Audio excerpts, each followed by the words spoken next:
Cops are always trying to abuse their power, but what happens when it's not civilians they're faced with, but undercover FBI agents? Where'd you get this? Federal Bureau of Investigation? A U.S. Air Force specialist and ex-FBI agent was pulled over for having a slightly obstructed license plate. But when the cops found out who he was, they started to look for any reason they could find to get him arrested. How you doing, sir? Good. All right. What's up? Deputy Troy with the Sheriff's Office. The reason Okay. I'm stopping you is your plate's obstructed. Yeah. Whatever that thing's got, you got to take it off, okay? Okay. Because it got to be visible within a certain distance. When you went to driving school and a cop pulls you over, what they tell you? Oh, you pull over when it's safe to do. No, you pull over immediately. Okay? Let me tell you this. Now, you pull over immediately Sure. because I don't know what you're doing inside this car. Sure. Yeah. Hiding guns. You know what I mean? Officer safety is number one. Right out the gate, this cop is wrong, and it's obvious he has some form of superiority complex. It is not required to pull over immediately for many reasons, such as the obstruction of traffic and general safety, but you should attempt to pull over as quickly as it's safe to do so. If safety is the number one priority, it's probably not the best idea to slam on the brakes and swerve to the side of the road with no hard shoulder. But this isn't the end of the cop's lies. So who are you? I'm I guess I could- Anton Eichhoff, yeah. Former NDOC, and I used to work security at Harris. Oh, okay. Yeah, I'm a contractor. Yeah. Okay. Do you have insurance on this thing? My partner, huh? Do you have insurance on this thing? Yeah. Your partner or what? Now, my partner called me. I'm a contractor with Southwest Gas. Mhm. So I got to go over there and get him logged into his computer. No guns inside the car? Nah, no firearms. After a few routine questions, the cop starts to get a little more specific and tries to find a way to incriminate him. What do you got right there up front? Hey, that's a siren. I do contract security. You contract So security? some of the work I require to have a siren. Turn it on. Sure.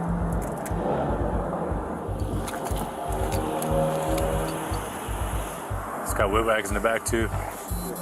Go ahead and step out, man. No weapons or anything like that? Nah. All right, I'm gonna take you out like this just to check, okay? Go fist that one for me.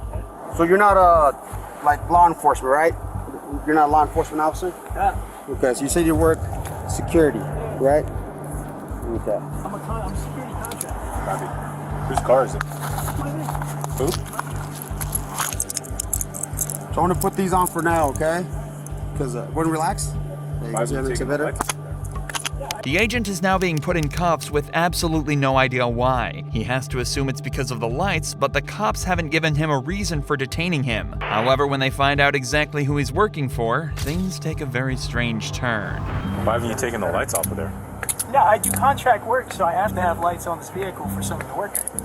They shouldn't be that color though. Yeah, they shouldn't be red and white, brother. Yeah, it depends on who you're contracting with. If you contract with law enforcement agencies, it's different. Which agencies do you contract with? The various ones. DOJ. Name some. DOJ? Sure. So you have a DHS. contract? I've worked for DHS, yeah. Okay, so do you have a government ID? I have a contractor ID. Where's that? It's in my hood. Where'd you get this? That's issued. Issue two. Federal Bureau of Investigation badge? I'm gonna read you your rights too, okay? Sure. The cops now know exactly who he is, but that doesn't stop them from way overstepping their position and searching the agent without his permission. No guns, right? Yeah. Inside the car? Yeah. Okay. Who, because, like I said, man, too, this is money in it.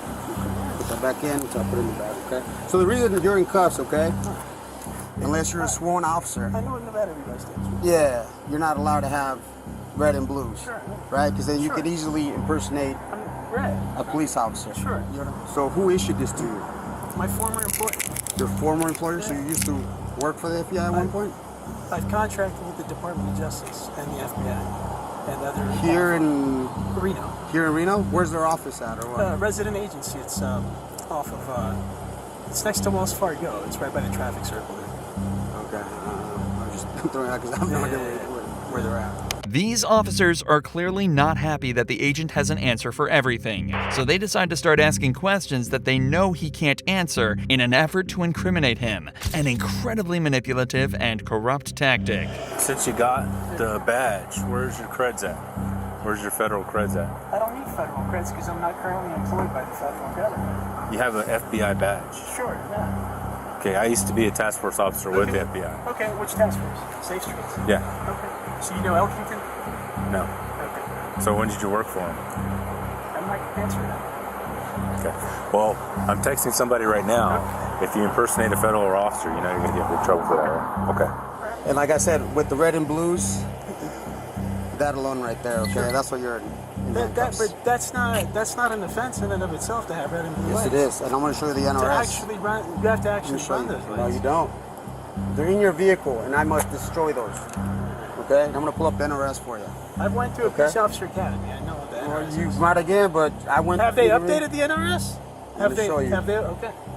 And let's go over here. That way we can get a. Let me get a bag. So that was issued to you, say, right? That little FBI deal. You didn't steal it or find it or no? Remember again, their issue is with the lights on his car. The cops do not have the authority to search the agent here, so digging around in his pockets is completely unwarranted and illegal. The specifics in this case are admittedly a little blurry. It's illegal for a civilian to illuminate red and blue emergency lights on their vehicle, but this man never lit them up, and the times when he did, he was under contract with an official law enforcement agency. And if he only works part-time with the FBI, it would be wrong for him to identify as an FBI agent all the time. But he never did that, and as such, wasn't impersonating an agent. In this situation, the cops didn't detain him for committing a crime, they detained him because he could have committed a crime. It's the same thing as arresting a licensed gun holder because they could use the weapon for a robbery. However, the next case is much more clear-cut and shows the hilarious power trips cops can often find themselves on. I hope I don't see you getting your ass whooped on the street, because I'm gonna drive the by, and you can tell your goddamn supervisor and everybody else I see.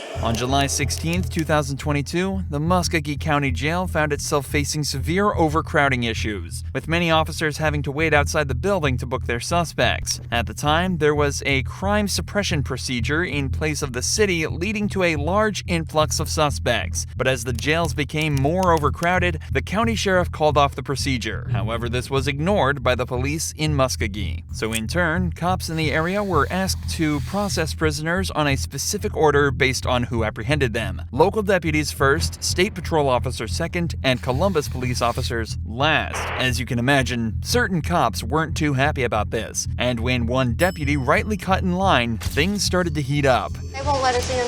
They won't let y'all in. They won't let me in. Ain't that right? No, you go in there before us, I'm gonna raise hell. Watch this. I'm gonna file a complaint, a legitimate complaint. Am I looking? That is the most unprofessional thing I've ever seen in my life. What do you think? How my legs so bad? Man, So wait a minute. Don't yell it. Don't start yelling. Hey, come on. All right, I'm gonna file a complaint. That's fine. Remember, it's totally fine for this officer to cut in front here. He's just adhering to the county sheriff's orders. But whether it's ego, a power complex, or just frustration, the cops aren't happy at all. I mean, this is beyond my control. I don't have anything, so don't yell at me. All right. All right. As soon as that last one gets cleared, I'm gonna bring in five. Hey, yeah, unless another SO unit shows up. This is not my decision. Muskogee Deputy Blaine Adkins finishes booking his suspect, but when he gets back to his car, he realizes it's been blocked in by Columbus patrol vehicles. This is when things really start to get aggressive between the cops. Them goddamn supervisors can. I understand. I get that. So I can get the out the way. All right, so I got a call to go to. I can't go to the car because y'all want to play stupid ass childish game. It ain't because of me, man. I got nothing to do with that. Sarge, I got nothing to do with that in there. It ain't my goddamn car. It's between the sheriff and the guy that works over there. It ain't got nothing to do with me. Move the goddamn car, or I'm gonna move myself. go move it. How you gonna move it? Move it. Move the goddamn car, man. Move the car. Why? Park. Huh? In the park. Y'all acting like a bunch of goddamn kids, man. Back it up so we don't have to bring his ass. Listen, man, I'm only doing what my supervisor told me. I understand. This is ridiculous, and I hate that I'm dealing with this shit. But you're gonna have to talk to the sergeant over there. No, I'll be talking to the chief. Hey, chief, I'm sorry. We got a situation over here. We got CPD won't let our guys out, and they're about to go to blows. I'm asking your CPD officer to back up his car and He's saying that his supervisor told him not to let him. What's interesting about the interaction is that the officer tells the Muskogee lieutenant that he's only acting on his supervisor's orders. This isn't a misunderstanding between individuals, this is a clash of two entire police departments. And all the while, there are citizens in danger that are left completely without help because of this disagreement. I know most of us are kind of at a standstill. Do I have anybody on Forest Road reference to 7511? Hey, Sergeant, we got it. We're all standing on the wall of the jail. What car is it? Hey, move your car, bro. Fantastic. I try to get through, and they immediately halfway open it, shut it on me. And I hear through there's a deputy saying this behind the radio. That female officer's trying to get into the door. Do not let her in that door. Do not let any officer through that door. From PD. From the jailer. The jailers are saying that through their radio. So they won't even let us through the door. Tensions are at an all-time high between the cops, with sergeants even having to split cops up to avoid fights. I don't want to fight. Everybody in. Everybody in. So what do the cops do when they feel threatened? They bring out the handcuffs. It's pretty bad, dude. Because This that really deputy was saying, I'm about to arrest you for obstruction. Yeah. To me. Yeah. This guy's got a call. But then my sergeant's telling me not to move. Right. I have this. And then when I started back, and he told me to stop again. What about arrested all of them for not doing their job? Right. I really wish it's not my car right there, dude. I'm gonna leave the keys in there, dude. I really not wanting to be a part of to get charged with a crime, dude, for a stand, dude. I'm telling you right now, bro. It takes over an hour and the arrival of the Columbus police captain to de-escalate the situation. In the end, all the suspects held by Columbus officers were released with a court summons despite having felony charges, and it was decided by the county sheriff and mayor that the Muskogee jail needed to be improved considerably. If you enjoy true crime videos like this, make sure you're subscribed to see more.